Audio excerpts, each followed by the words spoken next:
Get ready, because what happened with Ferrari in Austin was not just a bad weekend, it was the reflection of a crisis that has been brewing since before the start of the season. In numbers, the reality in the run-up to Austin was harsh. Third in the championship with 298 points, without a single victory to their credit, with a Red Bull just 8 points behind, and a Mercedes clearly superior in race pace. The scenario was no longer one of fighting for the title, but rather one of contention.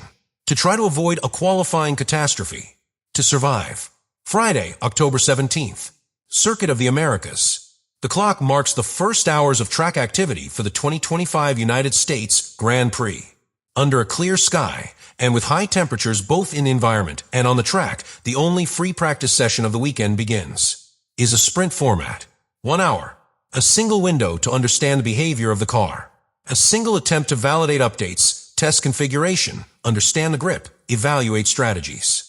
For Ferrari, that clock wasn't just a countdown to nighttime qualifying, it was a ticking time bomb. And that is where the SF25 fails in its primary mission.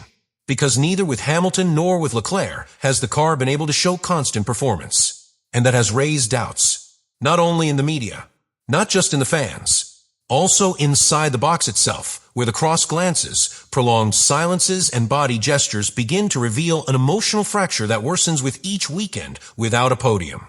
What happened at the United States GP was not the beginning of the problem.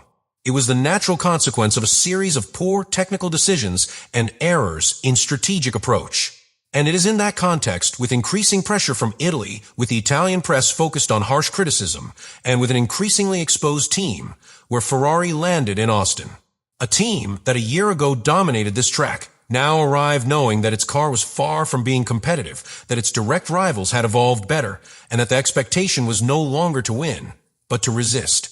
From the first minutes, the atmosphere in the red box became tense. While McLaren and Mercedes completed clean laps and worked on their qualifying and race simulations, in Maranello they seemed to operate against the clock and without a compass. Lewis Hamilton, still in his adaptation process with Ferrari, completed 25 laps. None of them were a qualifying simulation lap on soft tires.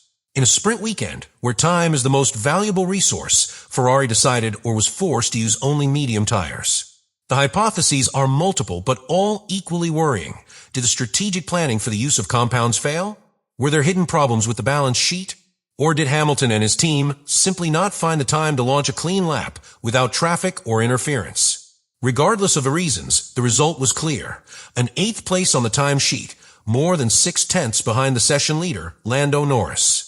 What was alarming was not just the position, but the impossibility of evaluating the pure performance of the car in qualifying conditions. Without concrete data on the behavior of the SF25 with the soft tire, the team was blinded ahead of the most important session of the night. But if Hamilton's situation was uncomfortable, Leclerc's situation was directly a nightmare. The Monegasque was barely able to complete 18 laps before a critical gearbox failure forced him to abandon the session. While preparing for his qualifying simulation, Leclerc reported on the radio a strong smell of burning oil. Instantly, he took his foot off the accelerator and returned to the pits. Preliminary diagnosis, inability to engage 7th gear. Real diagnosis, a compromised gearbox and a car out of combat in the only free practice of the weekend. Leclerc finished last. 20th. Almost 3 seconds off the best time. Not just because of pace, but because of forced inactivity. The problem was twofold. On the one hand, the car failed mechanically, which meant an urgent repair. On the other hand, Ferrari lost the opportunity to collect any relevant data on the behavior of the SF25 in qualifying conditions.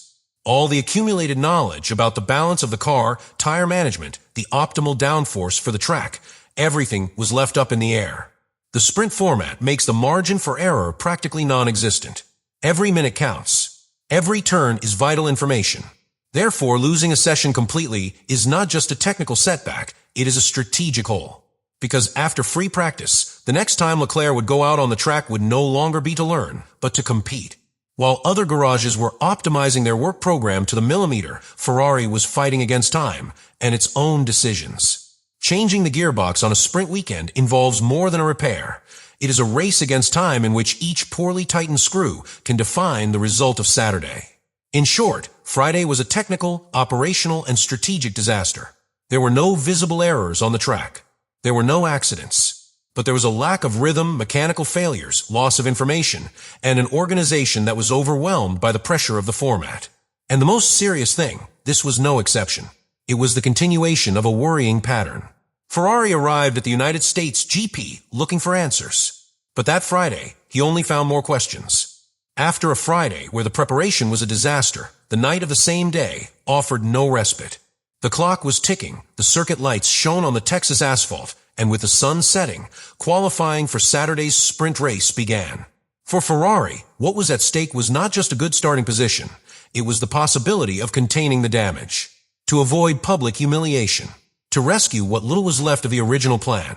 With only a few hours between the end of practice and the start of qualifying, the mechanics had to work to the limit to get Leclerc's SF25 ready.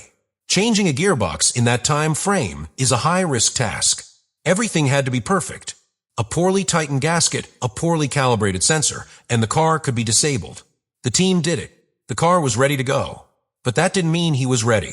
The most revealing thing was not the timetable, but the radio. Hamilton, at the end of his lap, bluntly asked if they had managed to extract anything positive from the car. There was no immediate response. Just silence. The kind of silence that reveals more than any telemetry analysis. A silence that weighs more than a bad return. Because it means that the team is not clear why what is supposed to work is not working. The 2025 United States Grand Prix was not just another race for Ferrari. It was a warning.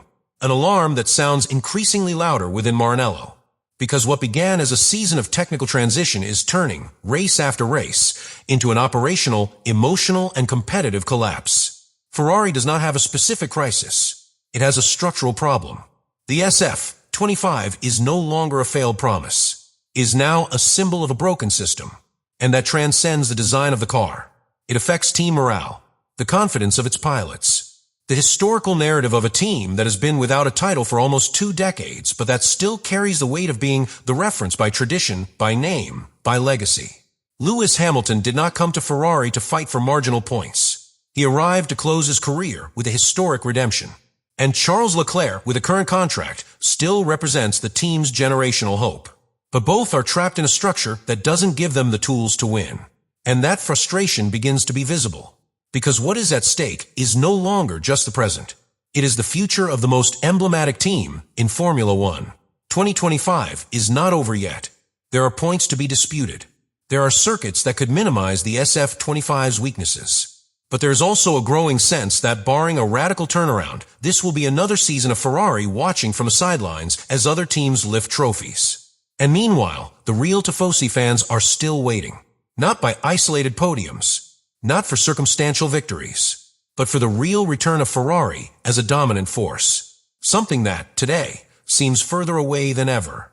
Now it's your turn. What would you do if you were the boss of Ferrari? Would you redesign the car from the ground up for 2026 or try to salvage what's left of this year with updates? How would you recover the competitive spirit that seems to have disappeared? Leave it in the comments. I want to know your opinion.